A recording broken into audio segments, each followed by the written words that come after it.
Bueno, yo quería seguir escuchando música, pero como nos toca predicar, entonces vamos a reflexionar. Esta noche hemos venido bajo múltiples circunstancias. El día transcurrió con muchas historias. La mía comenzó desde anoche a las 9:40 y terminó a las 8 de la mañana. Uno de nuestros jóvenes estaba en crisis y tuvimos que correr a la clínica, emergencia. Estaba colapsado el sur ahí de Los Molinos, muy colapsado. Y nos tocó esperar hasta la madrugada, hasta las 4 de la mañana que nos atendieron, y después nos tocó esperar hasta las 8 que llegó el psiquiatra para calmar la ansiedad de quien deseaba morirse anoche.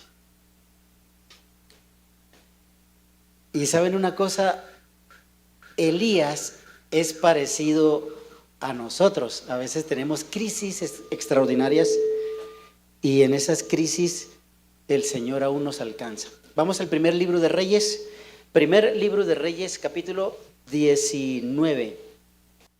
Vamos a leer desde el versículo 1 hasta el versículo 9. Y en esa pericopa sacamos las lecciones para esta noche.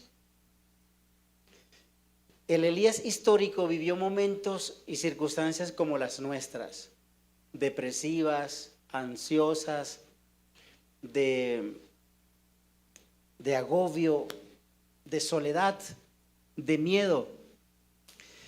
El primer libro de Reyes, capítulo 19, versículos del 1 al 9, dice así: Acab dio a Jezabel la nueva de todo lo que Elías había hecho y de cómo había matado a espada a todos los profetas. Entonces envió Jezabel a Elías un mensajero diciendo: así me hagan los dioses y aún me añadan, si mañana a estas horas yo no he puesto a tu persona como la de uno de ellos. Viendo pues el peligro, se levantó y se fue para salvar su vida, y vino a Beerseba, que está en Judá, y dejó allí a su criado. Y él se fue por el desierto de un día de camino, y vino y se sentó debajo de un enebro, y deseando morirse dijo: basta ya, Jehová, quítame la vida, pues ¿no soy yo mejor que mis padres? Y echándose debajo del enebro, se quedó dormido, y he aquí un ángel le tocó. Repite detrás de mí: un ángel le tocó. Sí, es para que no se duerman. Repite: un ángel le tocó. Ahora dile al que está a tu lado: mira, un ángel tocó a Elías y te puede tocar a ti también.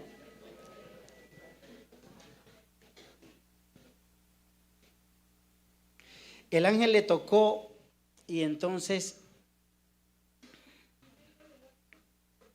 le dijo: levántate, come. Entonces él miró y he aquí en su cabecera había una torta cocida sobre ascuas y una vasija de agua, y comió y bebió y volvió a dormirse. Y volviendo el ángel de Jehová por segunda vez, le tocó diciendo: levántate y come, porque largo camino te resta. Se levantó pues y comió y bebió, y fortalecido con aquella comida, caminó 40 días y 40 noches hasta Horeb, monte de Dios. Y allí se metió en una cueva. Repite: una cueva. ¿Una qué? Una cueva, donde pasó la noche. Y vino a él palabra de Jehová, el cual le dijo: ¿qué haces aquí, Elías? Repite esa pregunta, a la 1, a las 2 y a las 3. ¿Qué haces aquí, Elías? Muy bien. Ahora vamos a repetirla con nuestro nombre.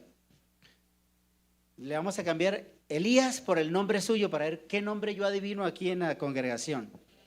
A ver, a la 1, a las 2 y a las 3. ¿Qué haces? No entendí. A ver, otra vez la pregunta, ¿qué haces aquí? Y decimos el nombre. Yo digo, ¿qué haces aquí, Wilfrido? Y entonces usted dice su nombre. A ver, a la 1, a las 2 y a las 3. ¿Qué haces?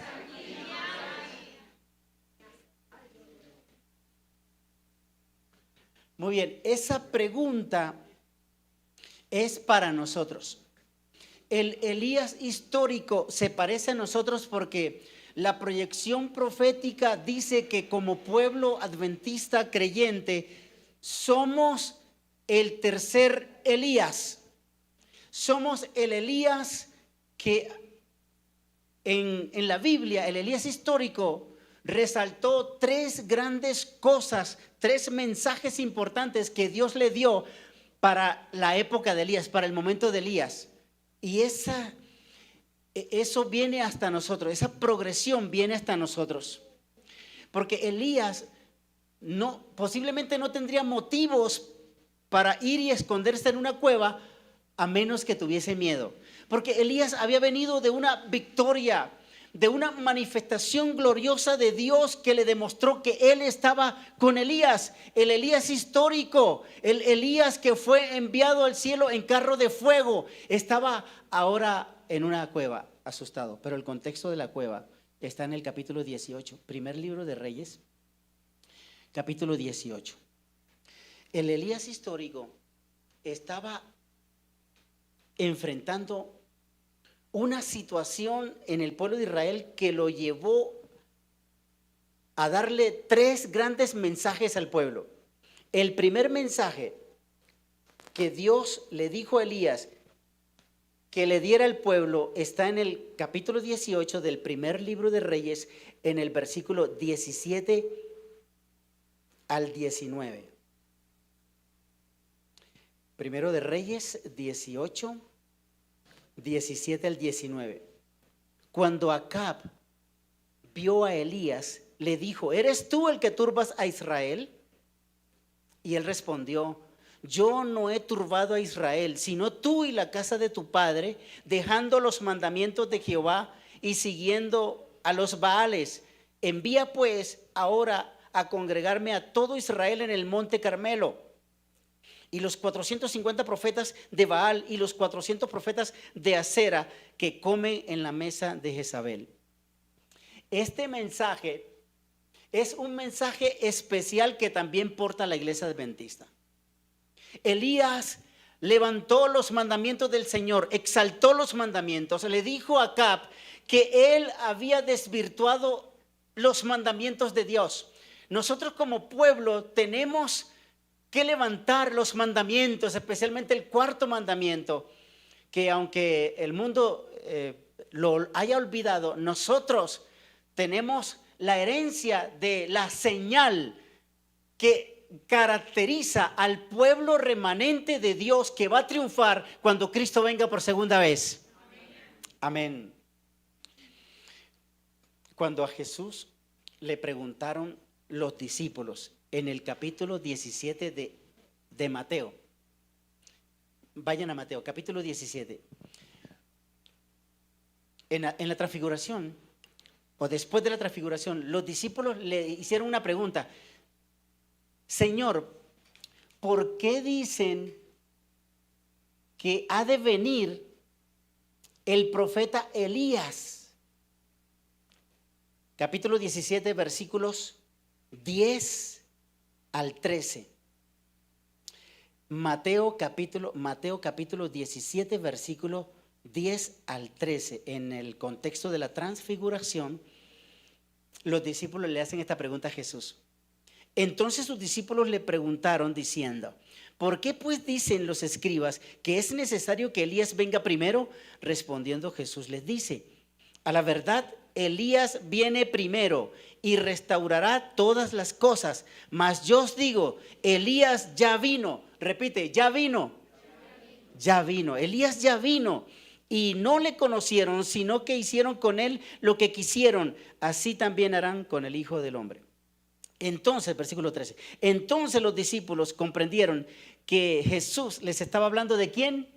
De Juan el Bautista, el Elías histórico del primer libro de Reyes que estamos leyendo en el capítulo 18, levantó los mandamientos de Dios para prepararse un pueblo para encontrarse con su Dios en el monte Carmelo. Ahora Jesús le dice a los discípulos que Elías, el Elías histórico, ahora de manera simbólica es Juan el Bautista, que vino a preparar el camino para que Israel se encontrara con el Rey de Reyes y Señor de Señores, Cristo Jesús, quien vive por los siglos de los siglos. Amén. Y nosotros como iglesia adventista somos el tercer Elías.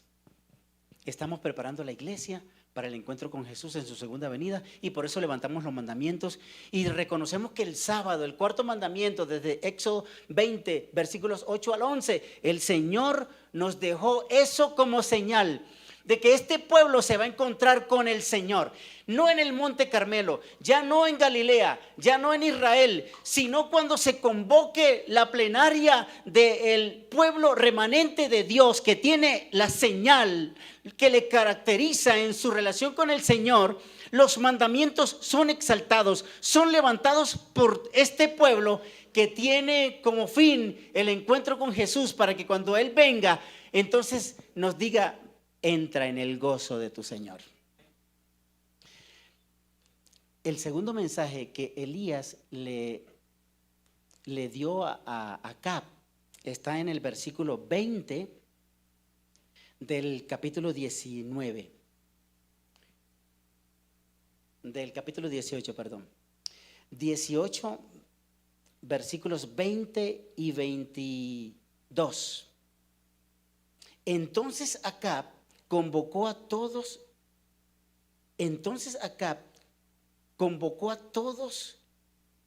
los hijos de Israel y reunió a los profetas en el monte Carmelo. Y acercándose Elías a todo el pueblo dijo: ¿hasta cuándo claudicaréis entre dos pensamientos? Si Jehová es Dios, seguidle, y si Baal, id en pos de él. Y el pueblo no respondió palabras. Y Elías volvió a decir al pueblo: solo yo he quedado por profeta de Jehová, mas de los profetas de Baal hay 450 hombres. Repita: 450 hombres. 450 hombres. En este mensaje, Elías lleva a Israel a tomar una decisión. Primero levantó los mandamientos. Segundo, a tomar una decisión. Nosotros en nuestra vida todos los días tomamos decisiones. Todos los días. Decisiones para levantarnos. Decisiones para elegir qué universidad vamos a estudiar, qué carrera. Decisiones para casarnos. ¿Con qué prototipo de personas nos vamos a casar? Tomamos decisiones sobre cuántos hijos vamos a tener. Tomamos decisiones incluso por la iglesia o la religión a la que vamos a pertenecer.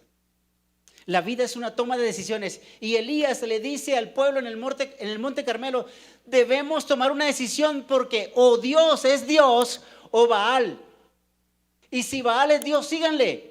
Y si Dios es Dios, síganle. Pero no podemos seguir jugando a que una vez en la iglesia, otra vez en el mundo. Nos damos licencia en la carne. En la costa, cuando venían los carnavales, entonces los muchachos somos adventistas mientras no están los carnavales, y luego cuando llegan los carnavales, entonces nos vamos a los carnavales y después nos vamos para la iglesia. Debemos tomar decisiones. La decisión por el Señor es tan interesante que Elías, cuando en la tercera lección que le da a Acab y a Israel, que está en los versículos 30 en adelante, la tercera lección, capítulo 18, versículo 30 del primer libro de Reyes. Entonces Elías dijo al pueblo: acercaos a mí. Y todo el pueblo se acercó y arregló el altar de Jehová, que ¿cómo estaba? Estaba arruinado. El altar de Dios, donde se adoraba a Dios, estaba en ruinas. No sé si el altar de Dios en tu corazón está en ruinas. No sé si el altar de tu familia está en ruinas. Yo no sé cómo está tu altar, pero el altar de Jehová en el tiempo de Elías estaba en ruinas, vuelto trizas, desordenado, lleno de hojas, de mugre, de basura. Y Elías arregló el altar. Cuando el altar se arregla, el fuego de Dios desciende. Cuando el altar se arregla, la misericordia de Dios se manifiesta. Cuando el altar de Dios se arregla, hay bendición, prodigios, milagros y vida eterna en Cristo Jesús. Cuando nuestro corazón se arregla para el Señor, entonces hay fiesta en el cielo, hay fiesta en nuestra vida, y nosotros tenemos como resultado que Dios baja. Miren lo que sucedió desde el versículo 30 hasta el versículo 37. Ustedes encuentran, 39, ustedes encuentran que cuando Elías arregló el altar y llegó el momento en el que había que sacrificar, había que adorar, entonces Dios respondió a la oración de Elías. Dios responde a nuestras oraciones. Dios no se queda callado. Dios no se queda en silencio. Dios siempre responde, aunque para nosotros el silencio de Dios es desesperante y pensamos que la respuesta de Dios no está. Porque cuando Dios dice sí, los sí de Dios te bendicen. Y cuando Dios dice no, los no de Dios te protegen. Porque Dios, aunque en silencio diga que esperes, la respuesta de Él, su voluntad, prima sobre el capricho y los deseos de los seres humanos, porque la voluntad de Dios es eterna y para siempre su misericordia. Amén. Y los versículos 36 al 39, Elías hace la oración. Y cuando Elías hace la oración, el fuego de Dios desciende. Y cuando el fuego de Dios desciende, mire que el altar estaba en ruinas y Elías lo arregló, lo acomodó. Y cuando lo acomodó, entonces le puso la leñita, le puso el toro arriba y lo llenó con agua. Hizo unas zanjas y llenó con esa zanja agua. Y entonces Elías invocó el nombre de Dios. Y Dios bajó y lamió hasta el agua, consumió el sacrificio, quemó la leña, se bebió el agua. Y cuando el pueblo vio que Dios respondió a Elías, pero los de Baal no tuvieron respuesta, aunque saltaron, aunque brincaron, aunque se privaron, aunque se ajaron la piel con cuchillos, el Baal no bajó. Pero cuando vieron que Elías invocó el nombre de Dios y Dios descendió con fuego, entonces gritaron el nombre de Elías, que es parecido al nombre de Dios. Jehová es Dios, gritaron, porque Elías significa Jehová es Dios. Y gritaron en hebreo, Eliyá, Eliyá. Está en el versículo 39. Eliyá, Eliyá. Pareciera que dijeran Elías, pero está diciendo Jehová es Dios, Jehová es Dios. A ver, repitan detrás de mí, Jehová es Dios.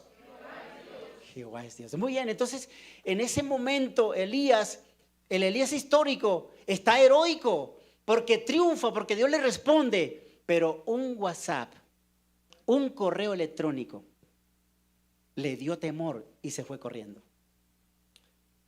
¿Qué noticias recibiste hoy que te tiene deprimido? ¿Qué noticias recibiste en el chat de WhatsApp? ¿Qué noticias recibiste en tu correo electrónico que de pronto te tiene con malestar? Pues Elías, humano, natural como nosotros, si estuviera predicándote te diría, yo pasé por esa. Si tú le dices, Elías, que estoy deprimido y me quiero cortar la piel con una gilet, y entonces le dice, yo pasé por eso. Yo no me moché nada, pero yo pasé por eso. ¿Estás debajo del enebro? ¿Le has dicho a Dios? Como mi muchacho anoche, lo encontré en el piso llorando y yo le digo, papi, ¿qué tienes? No tengo ganas de vivir. Toqué fondo y ya no puedo más. Mi vida no tiene sentido. Brillante, inteligente, trabajando en una gran empresa y con ganas de morirse. Debajo del enebro. ¿Cuántas veces hemos estado debajo del enebro? ¿Cuántas veces nuestras depresiones nos llevan a perder el sentido de la vida? Muchas veces Elías Elías. Y entonces Elías sale corriendo. Y como tenía a su cargo un siervo, le dijo, bueno, yo te dejo en Berseba y yo sigo más adelante. Y Elías lo dejó allí y se fue. Y se metió en una cueva. Mire, psicológicamente hablando, la cueva tiene un simbolismo para nosotros. Vamos otra vez a repetir el versículo 9 del capítulo 19 y miramos unas cuantas lecciones, unas 3 lecciones. Capítulo 19, versículo 9. Elías se metió en la cueva y Dios le hace una pregunta. ¿Cuál fue la pregunta que Dios le hizo a Elías?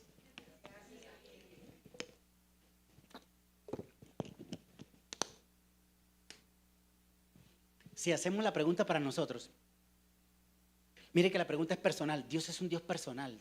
Dios trabaja contigo, Dios trabaja con tus emociones. Dios está pendiente de tu ansiedad, Dios está pendiente de tus cuitas, pesares, dolor.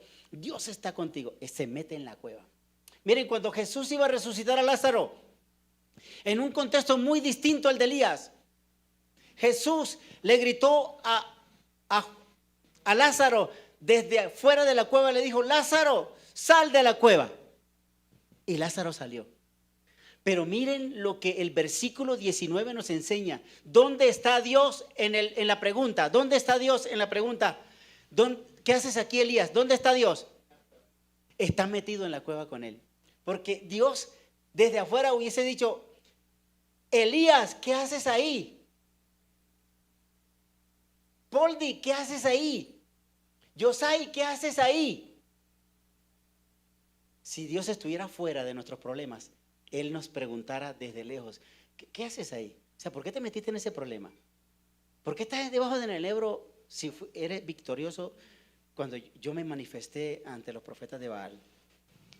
La pregunta es personal. Dios se mete con nosotros en la cueva, en tus problemas y los míos, en tus oscuridades y las mías. Se mete allí y nos pregunta, ¿qué haces aquí? Dios estaba dentro. Dios está dentro de tu hogar, tu matrimonio, tu vida, tu mente, tu corazón. Dios está dentro. Cuando Dios está dentro, Él te pregunta, ¿qué te está pasando?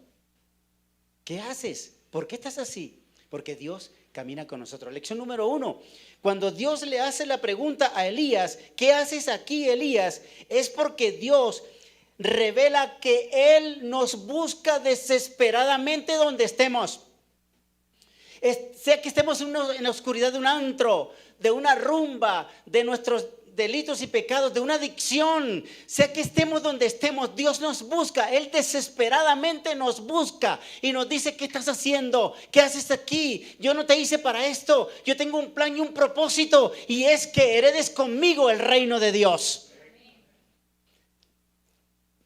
Reflexión número 2. La pregunta que le hace Dios a Elías, y por extensión nos la hace a nosotros, es que Dios está preocupado con nuestras emociones. Dios quiere que nosotros administremos nuestras emociones. Y ahora dejó a los psicólogos porque después de la pandemia, la segunda pandemia que hay en el mundo es la salud mental. El Sura anoche estaba a reventar. Nos atendieron a las 4 de la mañana porque estaba lleno. El psiquiatra no pudo llegar a las 7, sino que llegó a las 8 para atendernos porque no había cupo. La salud mental está a reventar. Elías también pasó por la salud mental y Dios lo visita y le dice, ¿qué haces aquí, Elías? Dios se interesa por tus emociones, Dios se interesa por tu angustia, Dios se interesa por todo lo que te sucede y te dice, ¿qué haces? Yo estoy contigo, yo te acompaño, yo estoy aquí, vamos, ánimo, levántate. Dios está dispuesto a ir a tu cueva. ¿Cómo se llama tu cueva? ¿Qué nombre tiene tu cueva? Hoy el Señor te busca y se mete en tu cueva para decirte, levántate, yo estoy contigo, yo vine a darte vida y vida en abundancia. Amén. Tercera lección. La pregunta que Dios le hace a Elías, ¿qué haces aquí, Elías? Significa que Dios está con nosotros aún en las peores circunstancias de nuestra vida. En las peores Dios está. Dios no está lejos. Dios no es nihilista, que hizo el mundo y no tiene nada que ver contigo y se colgó una hamaca por allá en la quinta porra de la galaxia y entonces nos olvidó. Dios está cerquita, está a tu lado, está ahí. Dile al que está a tu lado, Dios está aquí contigo y yo lo represento. Dile así y dale un abrazo, decía, abrázale, yo estoy aquí contigo, yo lo represento, yo lo represento. Hermanos, en estas lecciones de Elías, en esta pregunta de Elías, Dios se nos está aproximando y nos está diciendo, ¿qué haces? ¿Qué haces? Levántate. Y saben,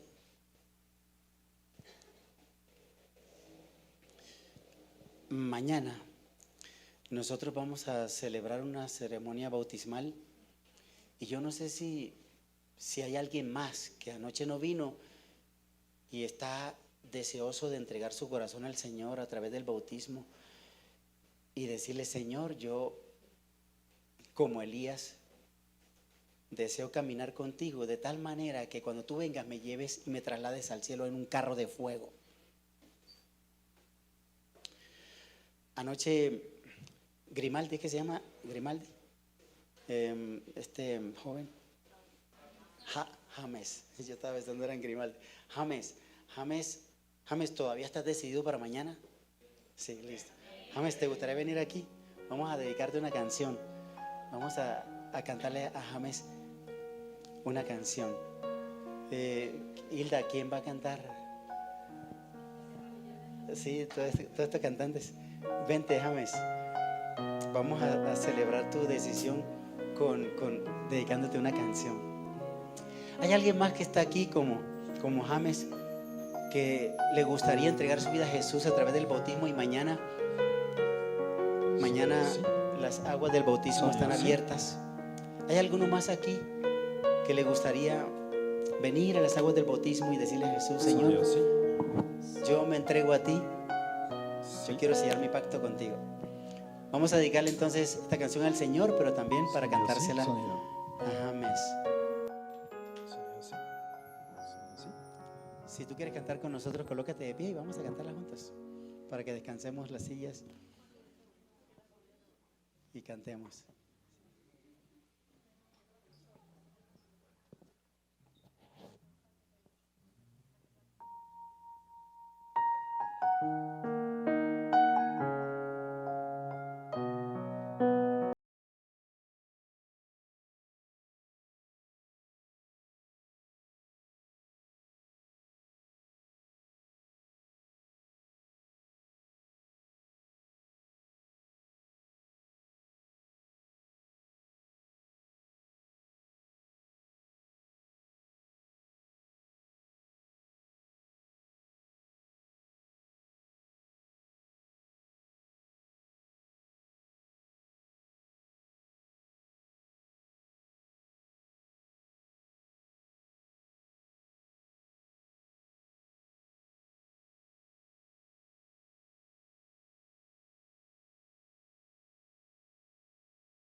El Señor Jesús está aquí para bendecirnos.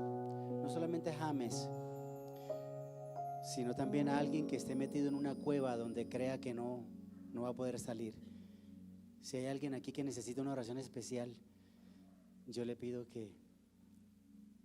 que venga y le diga: Jesús, yo estoy en esta cueva de soledad, en esta cueva de adicciones, en esta cueva de mentiras, en esta cueva de dudas.